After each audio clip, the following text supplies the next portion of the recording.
Hi everybody, welcome back to English 116, and this is for our class for Monday, the 3rd, where we are continuing our introduction and we are getting ready to view our first film, which happens to be Citizen Kane. So I wanted to talk about, and you can see this in the notes below, writing about fiction, the writing process, as well as writing about film and a glossary of literary terms before we started talking about Citizen Kane itself. So, in terms of writing about fiction, the textbook has a good number of questions for you to kind of consider. And thinking about plot, which is probably the least, but also the most important, because if you don't know what the story is about, well, then how can you talk about the story?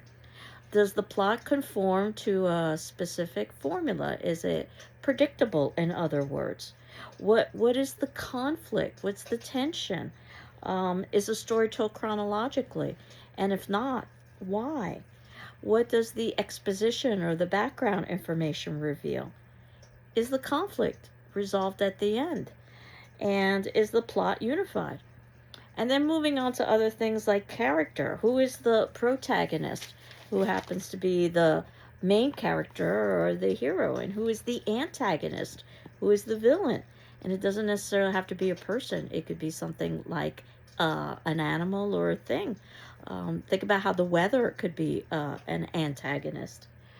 How did you respond to the characters as you were reading, and did that response change? Are the characters developed, or are they what we call round, or are they basically predictable, flat, that they have one or two qualities associated with them? How does the author reveal characters? Who or what are the minor characters and why are they there? The setting. Where does this story take place? And if it were to take place somewhere else, how would that change the story? Could the setting be used symbolically? In other words, the setting is used to represent something. And a symbol is just something that's concrete, like a flag, that represents something like an emotion, oftentimes, that is not concrete, such as patriotism. And could the setting be an antagonist or a villain? Who's telling the story, and how would your hearing the story from a different perspective change your acceptance of the information? Can we trust the narrator? Is the narrator reliable or objective? Does the author ever comment directly on the action?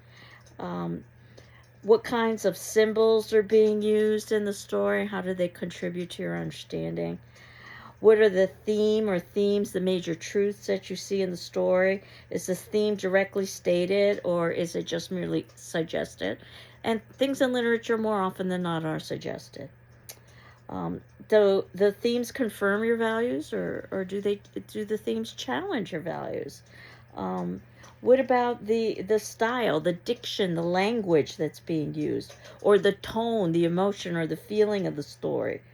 Or irony, that which is unexpected but has a twist, almost like I believe the example in the textbook is a firehouse burning down. My favorite definition of literature that's worth study. Do you think a story or film is worth reading or viewing more than once, and can you get new information from that? And as we talked about all the different ways that you could interpret literature, how might historical information help you understand a text? Or how might biographical information help you understand a text? And in terms of the writing process, I'm hopeful that this is just a review from what you would have done in your previous English classes, but basically writing over a long period of time in stages rather than trying to write it perfectly in a short amount of time, more often than not right before the assignment is due. And that taking notes can be very helpful when you're reading, because those notes, those annotations, can be used as ideas for your writing. And then choosing a topic. What I'm going to be doing over the next couple of classes is giving you suggested topic for paper number 1, but you can also create your own topic as long as you have it approved by me. And then you need to select a thesis, a specific position that reasonable people could debate about in terms of the topic. And thinking about how plot and character and point of view and tone and diction and image and symbolism reinforce the meanings of a text.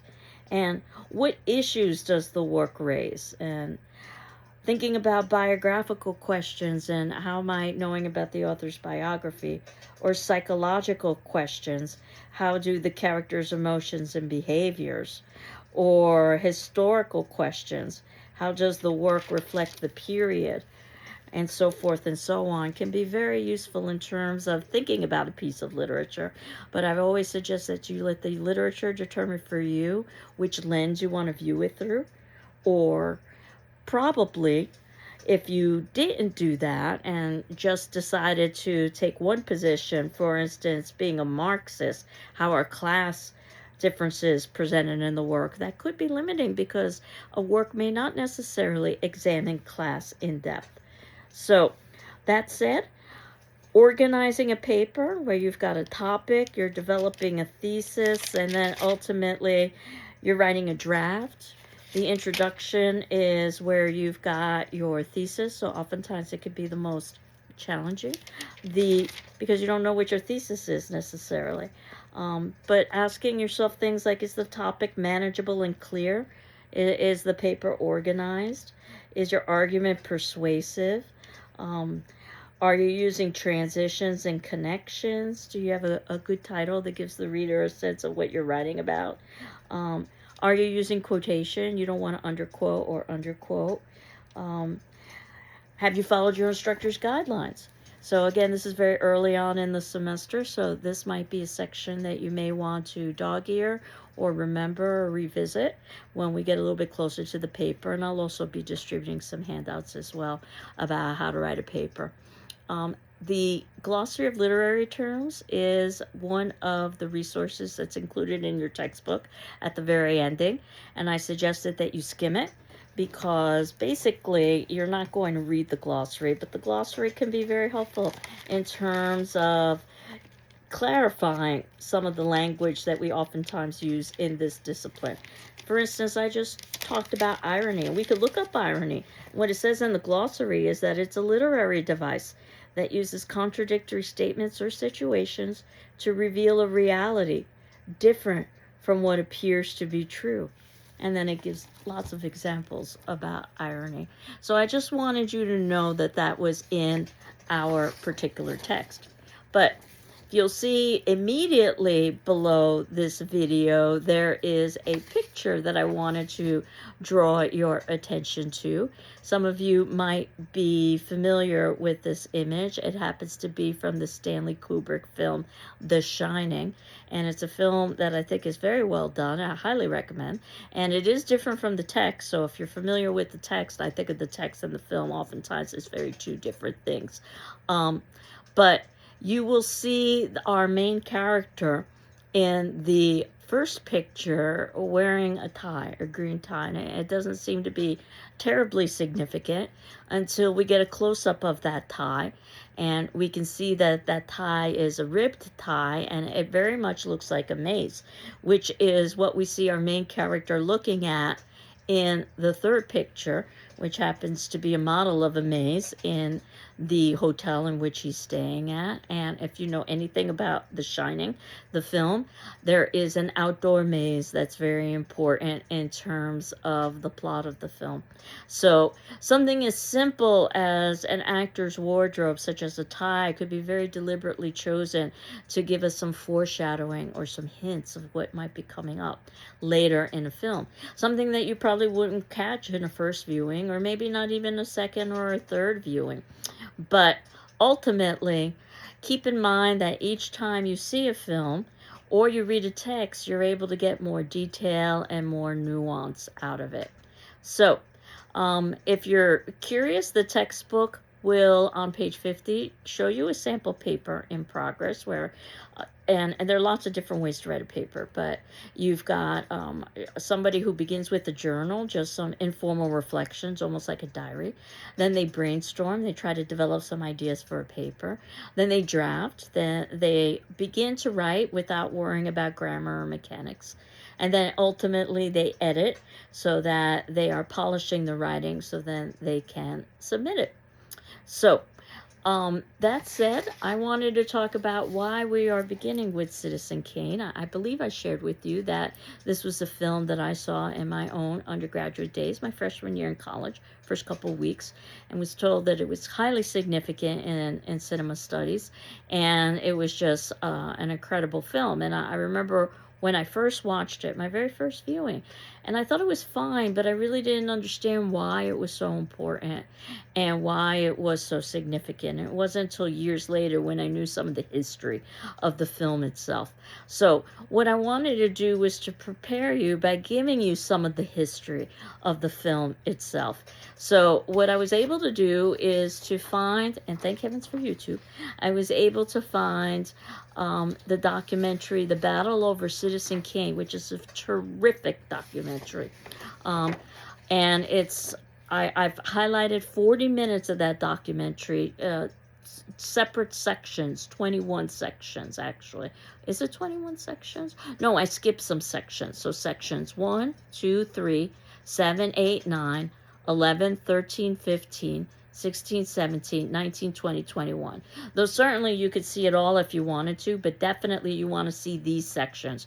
Put them all together, you've got 40 minutes of viewing. So I'm going to make today's video short so that you can watch this. It talks about the history of the time period, 1939.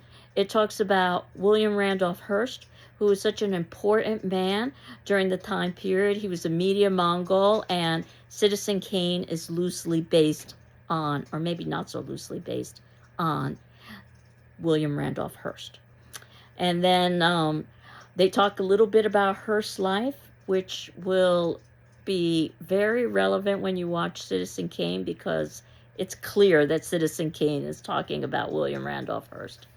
And then we will talk about Orson Welles, and Orson Welles basically created the film Citizen Kane, and he based it on William Randolph Hearst. And once William Randolph Hearst found out, he was livid and tried his best and successfully was able to destroy Orson Welles' career and almost destroyed the film Citizen Kane. So all of that is covered in the pieces that I wanted you to watch. Luckily for us, Citizen Kane was not destroyed, so that we still have it as a film to watch. And it is a cinematic marvel, which we will be talking about when we actually talk about the film itself, but this should give you a good introduction into Citizen Kane. So, the attendance question, and as you know, you're not required to respond to your peers, but you are required to read their responses and my responses in turn. And now that hopefully everybody is done dropping and adding classes, I can start responding to your discussion forum responses. I know that in your first discussion forum, you had basically an opportunity to introduce yourself, and then in your second discussion forum you had an opportunity to talk a little bit about canon. So now in this discussion forum, I'm going to ask you, what was the most interesting thing you learned in the battle over Citizen Kane, and why? What was the most interesting thing you learned in the battle over Citizen Kane, and why? In terms of, I can't remember if I shared with you my introduction. I was born and raised in New York City, attended college in upstate New York, University of Rochester, majored in English, minored in psychology, thinking I was going to become an attorney, fell in love with literature, and ended up going to graduate school in California, UCLA. And then after I finished up with UCLA and began teaching, I wanted to return to the East Coast, which was really home for me. And that's when I was asked out for an interview at Greenfield Community College in 1993. And the rest is history. I've been at GCC ever since, teaching mostly English classes, but also teaching some public speaking and some interpersonal communication skills classes, and yes, even horror film. So I look forward to answering your discussion forum responses, as well as finding out what was the most interesting thing you learned in the battle over Citizen Kane, that 40 minutes or so that I'm going to ask you to see. I hope you're doing well. I'm doing well, and we will continue on next class. Take care. Bye-bye.